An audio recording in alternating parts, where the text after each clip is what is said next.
দেখবেন অবশ্যই সাবস্ক্রাইব করে দিবেন, আর ফেসবুক পেজ থেকে যারা দেখবেন অবশ্যই ফলো দিয়ে রাখবেন। তো বেশি কথা না বলে কাজের কথায় আসি।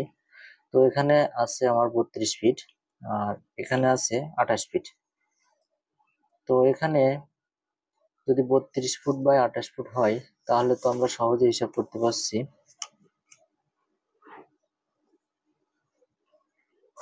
32 ফুট গুণ 28 ফুট। আমরা সহজে কিন্তু হিসাব করতে পারছি যে কত স্কোয়ার ফিট আসছে।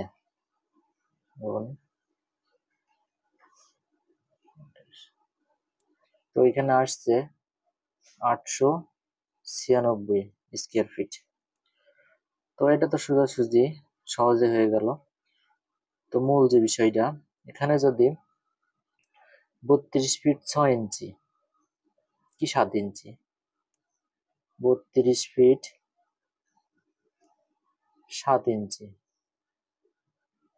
আর প্রস্থ যদি হয় 28 ফিট 9 ইঞ্চি। তো এখানে কি করণীয়, কি এখানে অবশ্যই করণীয় আছে। যদি আপনি 32.7 দিন আর 28.9 দিন, তাহলে কিন্তু স্কোয়ার ফিট অনেক মাপ বেশি আসবে।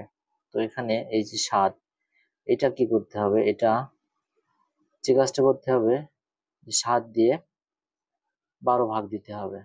তাহলে কিন্তু আপনার এখানে যে পয়েন্টটা আসবে, সেই পয়েন্টটাই কিন্তু সেটা দিয়ে গুণ করলেই কিন্তু বেরিয়ে যাবে।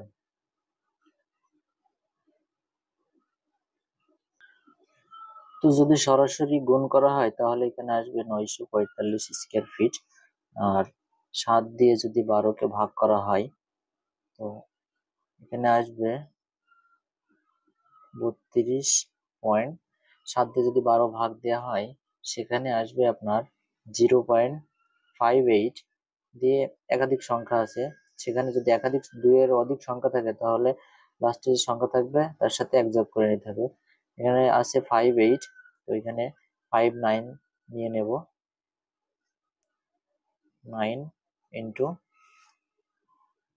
28 এর 9 দিয়ে যদি 12কে ভাগ করা হয়, তাহলে আপনার এখানে আসবে 75, 0.75। তো আমরা এখানে 75 নেব। তো আমরা দেখবো